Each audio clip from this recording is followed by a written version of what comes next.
Welcome to Mental Health Monday. My name is Mick Coyle. Coming up on the programme this week, 72% of people who take their life have had no contact with mental health services in the 12 months before they die, but they've probably had a haircut or a beauty treatment. Whatever you say about your sense of feelings or whatever your experience is of this, you just saying and me sort of listening is an acknowledgement that these emotions may be actually uttered out loud for the first time. I was a hairdresser, Tony and Guy, and women talking to me about things like menopauses and miscarriages, and I was totally unprepared for that. I was scared. I didn't know what to say or do, or do I say the wrong thing? Do I give advice? Do I not? That is a really important part of our skill, really important part of our industry. And I'll be reminding you how you can make connections with mental health organisations within your community. It's Mental Health Monday.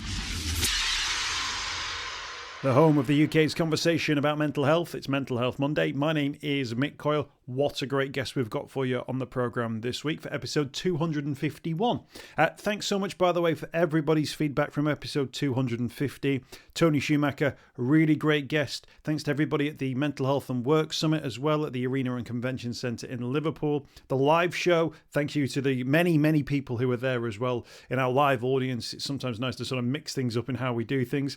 Technically, it can bring its own difficulties, but actually being in a room with such goodwill, such a brilliant guest as well. And we've got another one for you this week. This one comes with details of a new book from the founder and CEO of the Lions Barber Collective. Tom Chapman is our guest. Now, Tom's a really well-known voice and face within the mental health world now because he made that connection between the work that he did as a barber, cutting people's hair, and talking to people about how they're feeling. Think about that conversation you have with your hairdresser or barber, actually using that as an opportunity in a social environment to talk about their feelings, but also to spot a sign that somebody might be struggling, that they might have difficulties, that they might need signposting to services.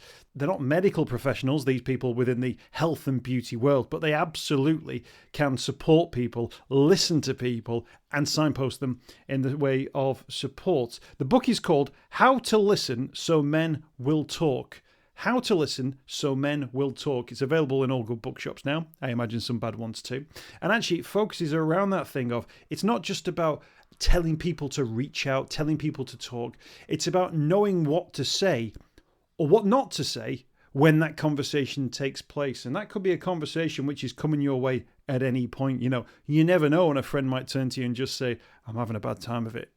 Those times will come in all of our lives. We need to know what to do when that happens. So it's a really fascinating conversation. Tom Chapman is his name. I started off by talking about the fact that as a barber, he isn't necessarily the first person you would expect to be an expert in the world of mental health, but those two worlds have well and truly collided. Yeah, the Lions Barber Collective, if someone had told me 10 years ago I'd be working in mental health more than barbering, I would never have believed them. But, I think it was always aligned. I think hairdressers and barbers do listen to people day in, day out. We are part of people's lives and we hear all those stories. So yeah, it's been joked about forever that we're therapists and counsellors, and I think to a certain extent we are, although that's not what we're trying to do with the Lions Barber Collective. We're not trying to turn people into therapists or psychiatrists. It's just about preparing them as well for these conversations that they're having behind the chair, preparing the hair and beauty professionals to feel comfortable and confident to ask good questions, listen well, and have the knowledge of where to signpost those in their chairs too. We do lots of different things, from the education to pop-up barbershops. And I've just returned from London late last night, where we were delivering a pop-up barbershop on a construction site here in central London in Finsbury Square. So suicide is obviously a big issue, with 75% of them being men and it being the biggest killer in young people. But construction has the highest rate of any industry. And I think it was fantastic yesterday being on site in their environment and seeing them sitting in the chair and using that vehicle, the haircut, to open up these fantastic conversations around well-being and suicide prevention and what's available and what kind of things that some of them already do, which I can't imagine them having those conversations on the scaffolding or whilst doing the bricklaying. I think it's just great to how safe the environment of a haircut can be. Absolutely. There must have been people who, Tom, sort of, back when you were starting out, were saying, well, what do you know you're only barbers? Like you're not trained, you're not psychiatrists, psychiatrists. What if you give wrong advice, or you do something wrong and it makes somebody's situation? Well, you must have had all sorts of people telling you to sort of keep your nose out of other people's business. Yeah, look, I mean, to be honest with you, I think we've had mostly support. I can remember it being questioned once by Dr. Hillary on television one day when I was watching it. I saw him, should barbers and hairdressers be doing this sort of thing? But, we're not trying to, prescribe or diagnose. And I think it's the reason why it works, because it's a non-clinical, non-judgmental environment. Men especially, I mean, most people don't know who their doctor is anymore. There's not a family doctor. There isn't that relationship anymore. But they do have a relationship with their barber and hairdresser. And it's about preparing the barbers and hairdressers to direct them to doctors and say, yeah, it's okay to go and talk to a doctor. It's okay to go and seek medical help. It's okay to go to a talking group or medication, and we're trying to normalize and soften the attitude around mental health. And I think when we're trying to bridge the gap between the communities we serve and resources that are available. The infrastructure the hair and beauty industry has is incredible. It's on every high street, from tiny villages to giant towns and cities, and it's accessible, affordable, and easy to go to for most people. And 72% of people who take their life have had no contact with mental health services in the 12 months before they die, but they've probably had a haircut or a beauty treatment. And if we can catch them in that moment and say, look, it's okay to go and see a doctor. It's okay to talk about these things. Or even in a more desperate situation, they might be in a moment of crisis, and we can ask them if they're suicidal and know how to get them in an ambulance or to a crisis team. I think the impact that the hair and beauty industry has is phenomenal anyway. Absolutely, absolutely. And I'm a huge advocate, and people who listen to the podcast will know, of mental health in everything. And by that, I mean that it isn't just something which you wait to speak to somebody in a medical world, that actually every aspect of life can have people's mental health and well-being as a part of it, in terms of their interaction with it or how proactive they want to be with it. And I think it's one of those things where, what a great opportunity, because those people are sitting in that chair for a set period of time, that you've decided to take that on and think, actually, this isn't just something that we might do for a bit because it's Mental Health Awareness Week, or we might just do this and see how. It's a commitment now, and you're expanding that commitment and bringing other people into the story too. Yeah, I think we do it anyway as an industry. We are doing these things. I think I can remember being young, being on the shop floor, knowing how to cut hair, but having people come and tell me, women, I was a hairdresser, Tony and Guy, and women talking to me about things like menopauses and miscarriages, and I was totally unprepared for that. I was scared. I didn't know what to say or do, or do I say the wrong thing? Do I give advice? Do I not? And I think that is really important part of our skill, really important part of our industry. And I feel that the next generation especially should have this prep for these conversations to keep them safe as well, because it's just as important of looking after our clients, but looking after the barbers and the hairdressers as well, so they're prepared, they've got resilience, and hopefully they know where to go and look. They know how to look after their own mental health and how to offload, and that it is okay to offload. I think if you're a therapist or a counsellor, you have to have a therapist or a counsellor. If you're a Samaritan, you have to offload before you finish work. But if you're a hairdresser, you cut 10, 12 people's hair every day, you get home and your other half asks you how your day was, and you shut them down and go, oh, I've done too much talking today. I just want to sit and watch whatever. And we just build up and build up. So I think there's definitely improvement to do with that side of things. And it's something that I'd love to be able to have a industry specific helpline like a Samaritans, but for the industry, by the hair industry. Yeah, absolutely. And I think that's a huge thing, isn't it, about making sure that those responders are sort of taking care of themselves, because you must hear all sorts of different things. I was going to ask you about that, actually. I mean, when people sit down in front of you, do they go, right, here we go, we're going to talk about my mental health? Or is it much more relaxed than that? Like, there's this thing in a mental health with capital M and a capital H, or is it more this sort of more general well-being, and actually people then leave thinking, actually, I was talking about my feelings, and I was talking about how I was, thinking about a certain situation or something I was dwelling on? Or do you have it go, right, sit down now, time to talk mental health? Yeah, I think it's the two ends of the spectrum. I think also with mental health, for a long time we've seen it as something that other people have. It is a diagnosable, problem of bipolar or depression or anxiety. But actually, like our physical health, it's a scale of things. Physical health is not just heart attacks and cancer, and it's also, I've got a bit of a sore throat, or I've got a headache, and I know how to medicate and or make myself feel better by drinking more fluids or whatever it may be. And I think mental health is exactly the same as that. You have low moods, you have down days, you have stress, you suffer loss, whether it be of a job, of a parent, of a pet, or whatever it may be. And that is our mental health working. And I think sometimes you get people that come and sit in the chair and they will say things like, especially at these events, like we did yesterday, a pop-up event, they'll sit down and say, oh, I've never had any problems with my mental health, I'm quite a strong person. And then by the end of the haircut, they've told you about their 3 divorces and their cats died and this and that. But they wouldn't consider that mental health. They would consider mental health as something far more like a crisis level, being locked up in an asylum or something. And I think that's the image we need to change. It's not about mental health condition, it's about the human condition. And we all go through that. And people come and sit in a chair and tell us about their lives. And that is our mental well-being. So, I don't think everyone's going to come and sit in our chair and we're going to ask them if they're suicidal. There may be a moment when we have to do that and be prepared for it. But I think we just need to realize that actually we all have mental health. We all have situational things that will create issues in our lives and make us struggle from time to time. It's just the way of life, isn't it? Yeah, absolutely. And I think as well that the difference between the physical and mental health is very much that you mentioned at the start around 72% of people hadn't had any interaction with medical sort of services prior to a suicide. And yet from a physical health point of view, it's not necessarily something you would raise with various different people. But from a mental health point of view, it is a conversation you can have with your barber, your hairdresser, or with somebody in various different things. I think of how are you feeling is a universal question that we ask of everybody.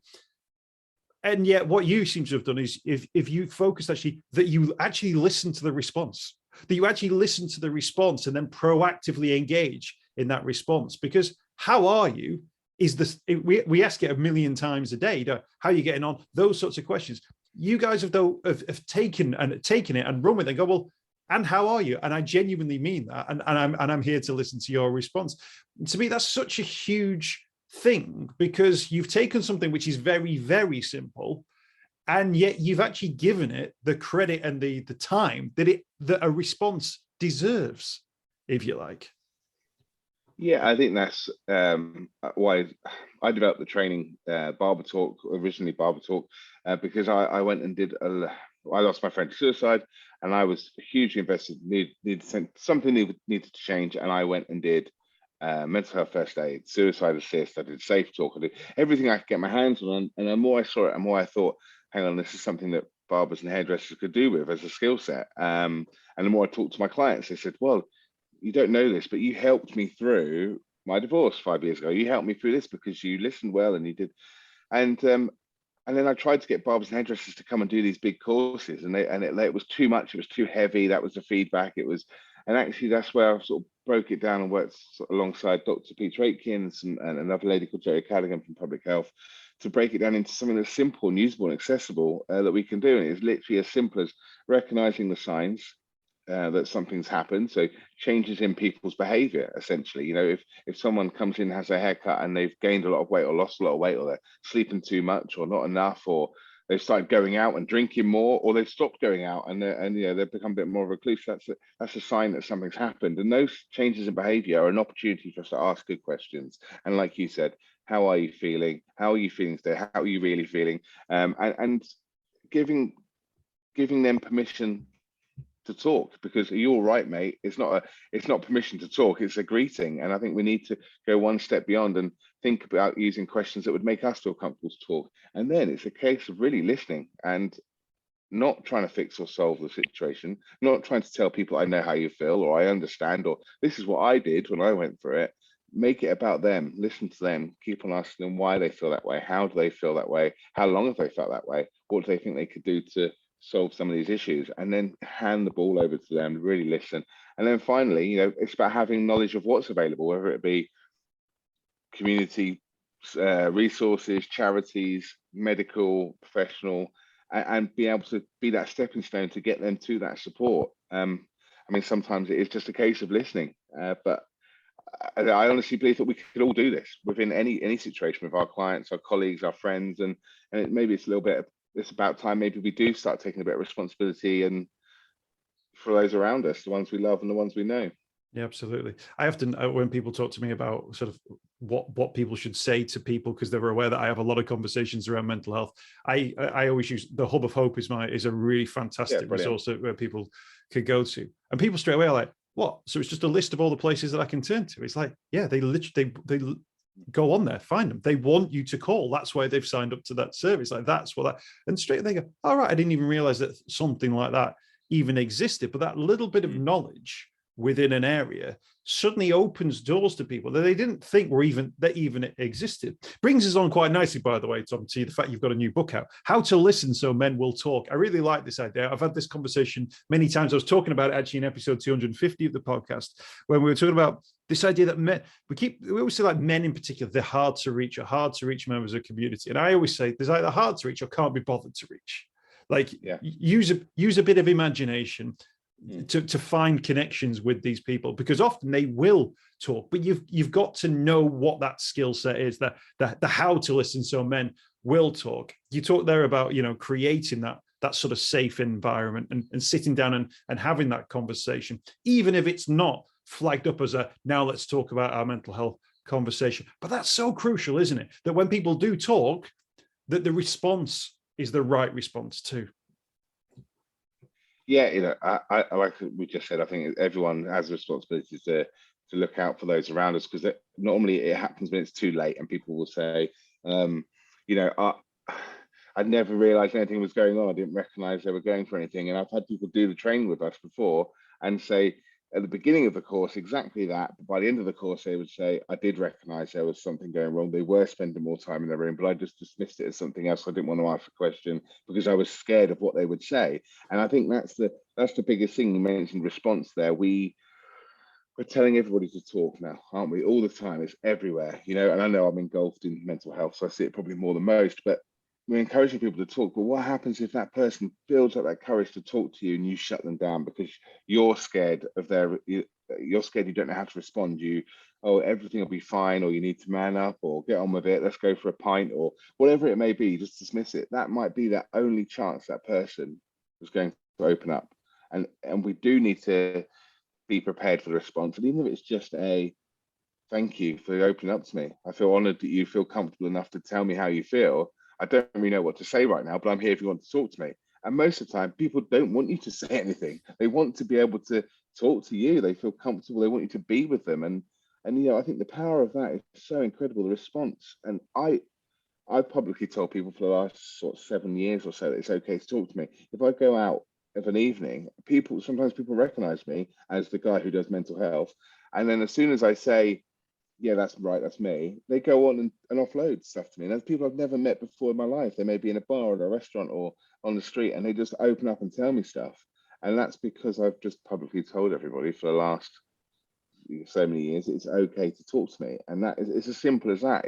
They know they're not going to get a bad or negative response, so therefore they feel comfortable. And I know it's disruptive slightly on a night out, but what a privilege, sometimes, and I have this too, where some people will like name their medication, how many tablets they take, what days they take. Like they'll give me the full, absolute rundown. And I'm not necessarily taking notes, but I'm just thinking this person wants to tell me this thing, which probably in another environment would feel either massively wrong or taboo or potentially problematic. Whereas actually, this is this thing about mental health in everything, where you suddenly have that conversation with someone, and actually it's just someone talking to you and you're listening to it and you're either agreeing with them or empathizing with them or sympathizing with them. And it's a normal thing. And suddenly this world, which feels alien or wrong or that they don't feel part of, they suddenly think, oh, actually, I spoke to that person about it and he understood it or she got it. And I probably feel now I can probably have that sort of conversation with someone who knows what they're talking about. I think that's absolutely, that for me is one of the privileges of it, that all that taboo and stigma, when you're into that conversation, it just doesn't exist because it's just two people connecting about their thoughts, feelings, and emotions. And that's at the very core of what we are as human beings, our sense. Yeah, exactly. Exactly all of that. I agree 100%. It's a huge honor that somebody can walk up to a 6'3", hugely tattooed, 20 stone plus man and talk to him in about mental health in the middle of a pub in a public space, and not be worried about that. And it's as simple as just saying, yeah, it's okay to talk to me, and we can all do that, right? Absolutely. We can all step back and go, look, I'm not going to judge, and not being judged as well. I think that's a fear, isn't it? It's a fear of being judged by the other person, or being looked down upon, or seen to be weak. I think men are, traditionally feel that way. They think that mental health is a weakness.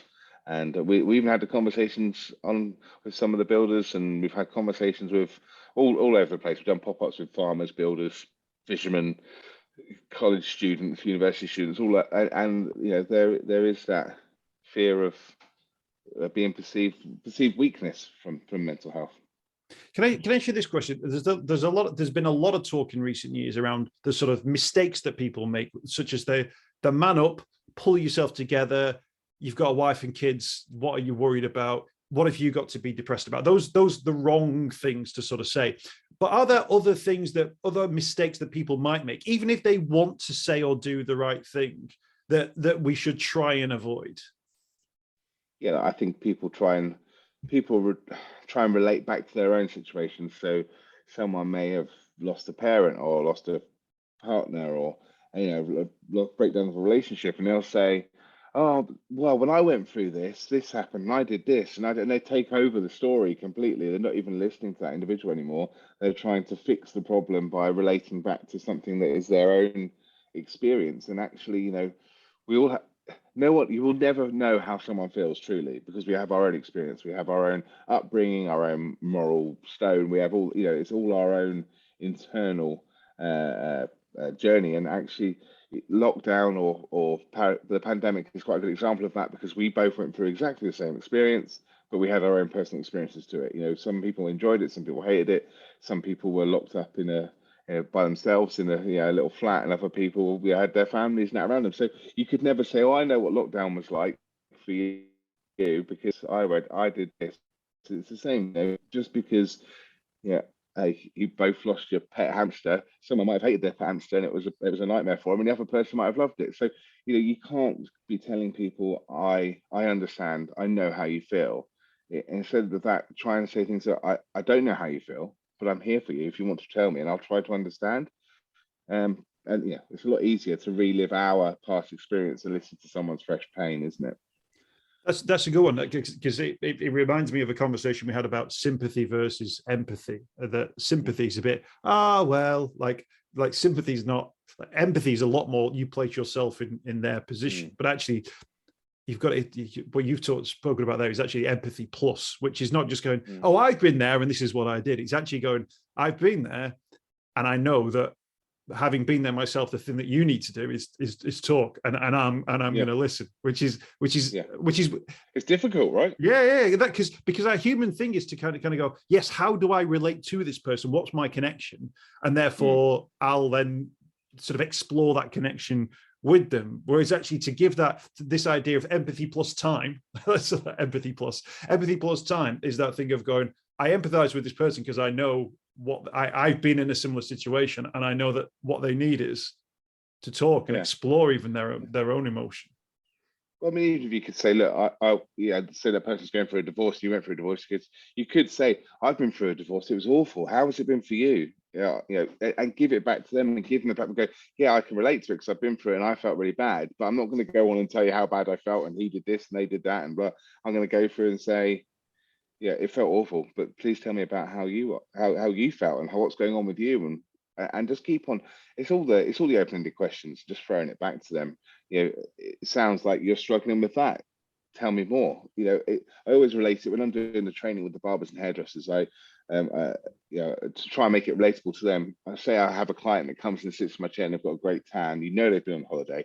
You ask them, oh, so you've been away, where have you been? And they respond back to me saying, I've just got back from Brazil, for example. And I say, well, oh my God, instantly my brain goes racing, I love Brazil. Brazil is my favorite country I've been to. I could instantly go to them. Wow, I love Brazil. When I went to Brazil, I went here, I did this, I ate this, I drank here, we went to this show. Blah, blah. They don't care. They want to tell me about their Brazil. It's about saying to them, wow, I love Brazil. It's a fantastic country. I've been there a few times. Please tell me, what was your favorite thing? What was your experience? Where did you go? What did you like? And then afterwards, they may start asking you questions. Say, what do you think I should do? And I think there was someone said to me recently. Actually, it was quite interesting. They like to say to their friends, do you want me to just listen, or would you like my opinion on that?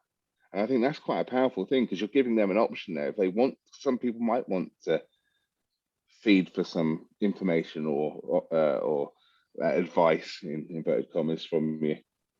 Yeah, absolutely. Yeah, I had a friend of mine. She used to say this thing as a joke. She used to say, "But enough about me. What about you? What do you think about me?"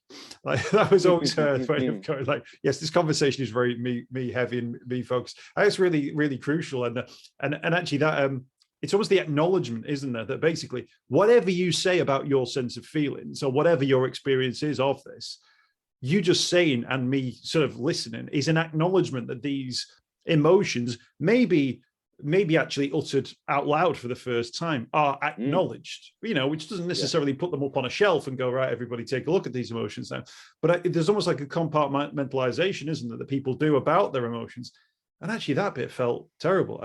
Actually, we did that. That wasn't the bit I was worried about. It was X, Y, or Z.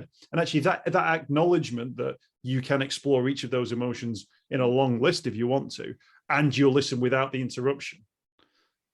I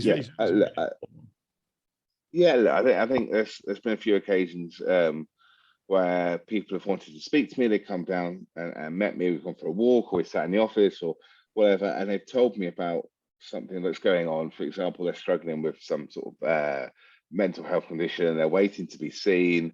They wanted to go and when they have their moments, they want to get out of the house, but their partner doesn't want them to leave because they're scared of them leaving the house in case they hurt themselves. And then they go on to create the solution themselves. They tell me the solution because they break it down. They're getting out of their head and they go, well, I could do this. And instead of going there, I could. My friend's got this place, and I could go to his place because then my other half would know where I was. And then at the end of it, you say to them, so when are you going to go and tell your mate you want to go and use his space to do this? And they go, that's a really good idea, Tom. I never thought of that. I'm like, you just told me. I didn't know. I didn't know about any of these things. You just told me them. But it's amazing how things build up in your head and they get worse and worse. And it's just erratic in there, isn't it? Sometimes the thought pattern. And then once you start verbalizing it and getting it out of your head, it's amazing how that path becomes clearer.